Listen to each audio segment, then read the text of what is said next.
ವತಿಯಿಂದ ಇಂದು ನಡೆದಂಥ ವಕ್ಫ್ ಸಂರಕ್ಷಣಾ ಒಂದು ಸಮಾವೇಶದ ಮೂಲಕ ನಾವು ಕೇಂದ್ರ ಸರ್ಕಾರಕ್ಕೆ ಹೇಳ್ತಾ ಇರುವಂಥದ್ದು ಏನು ವಕ್ಫ್ ಅಮೆಂಡ್ಮೆಂಟ್ ವಕ್ಫ್ ತಿದ್ದುಪಡಿ ಬಿಲ್ 2024 ಈಗಾಗಲೇ ಲೋಕಸಭೆ ಮತ್ತು ರಾಜ್ಯಸಭೆಯಲ್ಲಿ ಮಂಡಿಸಲಾಗಿದೆ. ಇದನ್ನು ಸಂಪೂರ್ಣ ತಿರಸ್ಕರಿಸಬೇಕು. ಇದು ಖಂಡನಾರ್ಹ. ಯಾಕೆಂತ ಹೇಳಿದ್ರೆ ಭಾರತದಲ್ಲಿ 20 ಕೋಟಿ ಮುಸಲ್ಮಾನರಿದ್ದಾರೆ.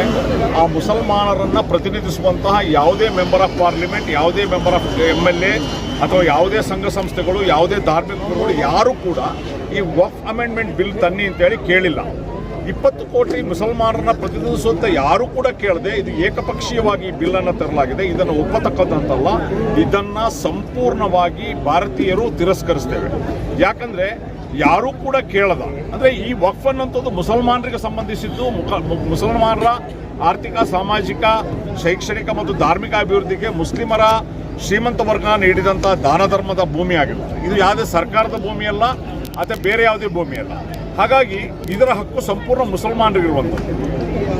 ಏನೋ ಸಂವಿಧಾನಬದ್ಧವಾಗಿ ಕೂಡ ಮುಸಲ್ಮಾನರಿಗೆ ಅವರದೇ ಆದಂಥ ಆಸ್ತಿಪಾಸ್ತಿಯನ್ನು ಹೊಂದುವಂತಹ, ಧಾರ್ಮಿಕ ಆಚರಣೆ ನಡೆಸುವಂತಹ, ಸಂಘ ಸಂಸ್ಥೆಗಳನ್ನು ಸ್ಥಾಪಿಸುವಂತಹ ಹಕ್ಕಿದೆಯೋ ಇದು ಸಂವಿಧಾನ ವಿರೋಧಿಯಾದಂಥದ್ದು, ಏಕಪಕ್ಷೀಯವಾದಂಥದ್ದು. ಇದನ್ನು ಯಾವುದೇ ಕಾರಣಕ್ಕೆ ಒಪ್ಪಲಿಕ್ಕೆ ಸಾಧ್ಯ ಇಲ್ಲ. ಇದನ್ನು ಎಲ್ಲರೂ ಕೂಡ ತಿರಸ್ಕರಿಸಬೇಕು ಅಂತೇಳಿ ನಾವು ಕರೆಯನ್ನು ಕೊಡ್ತಾ ಇದ್ದೀವಿ. ಎರಡನೇದು ಮುಖ್ಯವಾಗಿ ಈ ಬಿಲ್ಲು ಸೋಲ್ಬೇಕು ಅಂತಂದರೆ ಚಂದ್ರಬಾಬು ನಾಯ್ಡು ಅವರು, ನಿತೀಶ್ ಕುಮಾರ್ ಅವರು ಇದನ್ನು ಸೋಲಿಸುವಂಥ ಹೊಣೆಗಾರಿಕೆಯನ್ನು ಹೊರಬೇಕು. ನಿತೀಶ್ ಕುಮಾರ್ ಅವರಿಗೆ ನಾವು ಹೇಳೋದಿಷ್ಟೇ, 2025ರಲ್ಲಿ ಬಿಹಾರದಲ್ಲಿ ಚುನಾವಣೆ ಬರ್ತಾ ಇದೆ. ಈ ಚುನಾವಣೆಯಲ್ಲಿ ನೀವೇನಾದರೂ ಈ ಬಿಲ್ಲಿನ ಪರವಾಗಿ ನಿಂತರೆ 17% ಇರುವಂತಹ ಮುಸಲ್ಮಾನರಲ್ಲಿ ಒಂದೇ ಒಂದು ಓಟು ಕೂಡ ನಿಮಗೆ ಸಿಗೋದಿಲ್ಲ ಅನ್ನುವಂಥ ಎಚ್ಚರಿಕೆ, ಒಂದು ತಿಳುವಳಿಕೆ ನಿಮಗಿರಲಿ. ಅದೇ ರೀತಿ ಚಂದ್ರಬಾಬು ನಾಯ್ಡು ಅವರು ಅಂದರೆ ಆಂಧ್ರದಲ್ಲಿ ಏನು NDA ಅಧಿಕಾರಕ್ಕೆ ಬಂತು, ಅಲ್ಲಿ BJPಯ ಓಟ್ ಇರುವಂಥದ್ದು ಕೇವಲ 2%, ಅಂದರೆ 5 ಲಕ್ಷ ಓಟ್ ಇರುವಂಥದ್ದು. ಅಲ್ಲಿ ಮುಸಲ್ಮಾನರ ಓಟ್ ಇರುವಂಥದ್ದು 10%.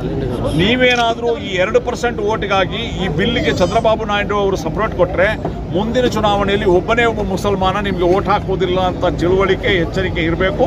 ಹಾಗಾಗಿ ಇಬ್ಬರೂ ನಾಯಕರು ಈ ಬಿಲ್ಲನ್ನು ತಿರಸ್ಕರಿಸಬೇಕು ಅಂತೇಳಿ ತಮ್ಮ ಮಾಧ್ಯಮದ ಮೂಲಕ ನಾವು ಅವರಿಗೆ ಮನವಿಯನ್ನು ಮಾಡ್ತೀವಿ. हिंदुस्तान को पता है, हम लोग न्यूज़ देख रहे हैं, हर तरह का अपडेट मिल रहा है. ये वक्फ अमेंडमेंट बिल पार्लियामेंट में पेश किया गया, टेबल किया गया, लेकिन अपोजिशन के वॉकआउट करने की वजह से अभी इसके ऊपर कोई क्या कहते हैं कि फैसला नहीं आया. ठीक है, और अभी इसको फिर 10 मार्च तक के लिए पोस्टपोन किया गया. सबसे पहली बात ये उठती है कि वक्फ अमेंडमेंट बिल क्या है. तो वक्फ अमेंडमेंट बिल जो है वो मुसलमान, जो इस मुल्क की सबसे बड़ी माइनॉरिटी, यानी कि माइनॉरिटी इन मेजॉरिटी, उनकी एक पर्सनल प्रॉपर्टी जो वो अपने क्या कहते हैं सैक्रेड रीज़न से अल्लाह ताला को गिफ्ट दे देते हैं, या अपने क्या कहते हैं खुदा के लिए उसको वक्फ कर देते हैं, दान कर देते हैं. ये एक बड़ी प्रॉपर्टी है. और इसके ऊपर जो चेंजेस लाने की, अमेंडमेंट करके इसको जिस तरीके से कब्जा करने की, या गवर्नमेंट अपने हाथ में इसकी अथॉरिटी लेने की कोशिश कर रही है, उसके खिलाफ social democratic party of India पूरे हिंदुस्तान में केरला से लेके दिल्ली तक और गुजरात से लेके वेस्ट बंगाल तक एक मूवमेंट चला रहा है. ये मूवमेंट जो है ये फिलहाल सियासी से ज़्यादा एक सोशल मूवमेंट है, क्योंकि हमारा मानना है कि फंडामेंटल राइट्स के अगेंस्ट, कॉन्स्टिट्यूशनल राइट्स के अगेंस्ट जाकर ये बिल पास कराने की बीजेपी की पूरी कोशिश है. और चूंकि हम जानते हैं कि पिछले 10 सालों से बीजेपी कोई भी बिल लेकर आती है, कोई भी पॉलिसी लाती है, तो वो सिटीजन्स के फेवर में नहीं होता है. कहीं ना कहीं उसमें उनका सेल्फिश मोटिव छिपा होता है, एक हेट एजेंडा भी होता है. और कहीं ना कहीं बीजेपी को हमेशा यही फिक्र रहती है कि हम किस तरीके से चीज़ों के ऊपर कब्जा कर लें. यहाँ तक कि मैं बोलना चाहूँगी, क्योंकि हम पढ़े लिखे लोग हैं और हम हर चीज़ को ऑब्जर्व करते हैं कि इलेक्शंस भी करप्शन अगर ना करे बीजेपी तो शायद उसके लिए जीतना मुश्किल हो जाए. तो इस तरीके की गवर्नमेंट जो 10 साल से हुकूमत में बैठी है, और मजलूम जो कि दुनिया की सबसे बड़ी पॉपुलस कंट्री मानी जाती है, उसमें मजलूम खास तौर से जो है उनको हर तरीके से जो माइनॉरिटीज़ उनको दबाने की कोशिश कर रही है. इस तरीके के कानून पहले भी लाने की कोशिश करी लेकिन फेल हो गई, क्योंकि जहाँ पर भी इतनी बड़ी पॉपुलेशन होगी, ऐसा हो नहीं सकता कि वो पॉपुलेशन खामोश बैठेगी। और पढ़े लिखे लोगों की कमी नहीं है, इंटेलेक्चुअल्स की कमी नहीं है, एक्टिविस्ट की कमी नहीं है। ये वक्फ अमेंडमेंट बिल सिर्फ मुसलमानों का ही भी मामला नहीं है, बल्कि मैं तो ये कहूँगी कि हमारे बहुत से ऐसे सेक्युलर माइंडेड और फेवरेबल पर्सन्स जो मानते हैं कि हिंदुस्तान में एक वेलफेयर स्टेट होना चाहिए, वो भी हमारा साथ दे रहे हैं कि ये एंटी कॉन्स्टिट्यूशनल है, ये आप लोगों के हुकूक पर एक बड़ी डकैती है। तो social democratic party of India अपनी एक मॉरल अखलाकी जिम्मेदारी समझती है, हमारा ऑब्लिगेशन है कि इस वक्त हम लोगों के साथ खड़े हों और इस बिल को किसी कीमत पास होकर जो बीजेपी का एक हिडन एजेंडा रहता है हमेशा लोगों को नुकसान पहुंचने का, उसको फेल करें। कब तक लड़ेंगे मैडम ये लड़ाई? जब तक मुमकिन होगा और जहां तक मुमकिन होगा। ये सवाल हमसे CNRC में भी पूछा गया था, हमसे नहीं, पूरे हिंदुस्तान में, कि आप कब तक लड़ेंगे। तो जब तक हमारे अंदर दम है इंशाल्लाह लड़ते रहेंगे, अच्छाई के लिए, वेलफेयर के लिए, सोसाइटी के लिए, लोगों के लिए, ह्यूमैनिटी के लिए काम करना जो है उसके लिए कोई फुल स्टॉप नहीं होता।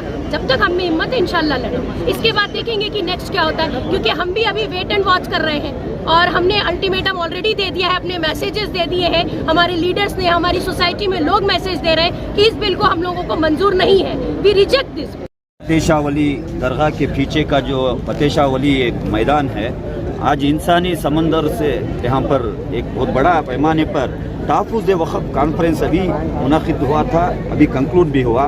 तो लिहाजा इस कॉन्फ्रेंस के ज़रिए से हमने ये हुबली की सरजमीन से नरेंद्र मोदी के हुकूमत के ऊपर, मुंह के ऊपर ये बिल को फाड़ कर हमने एक मैसेज दिया है। ये जो वक्फ तरमीमी बिल 2024 जो असेंबली सेशन में वो प्रेजेंट किए थे, इसको हम कतई नहीं मानेंगे। होल कर्नाटका के SC ST माइनॉरिटी OBC और कॉन्स्टिट्यूशन को मानने वाले, यहाँ के आइन को मानने वाले हम सभी के तरफ से ये बिल को फाड़ कर हमारा एहतजाज हमने दर्ज किया है। ये सिर्फ एक ट्रायल है। अगर ये बिल मार्च के 10 तारीख के सेशन में रीटेबल हो गई तो NRC CAA जैसा एक मुहिम पूरे मुल्क भर में खड़ा करने के लिए social democratic party of India call दे सकती है। आज आप सुधर जाओ, संभल जाओ।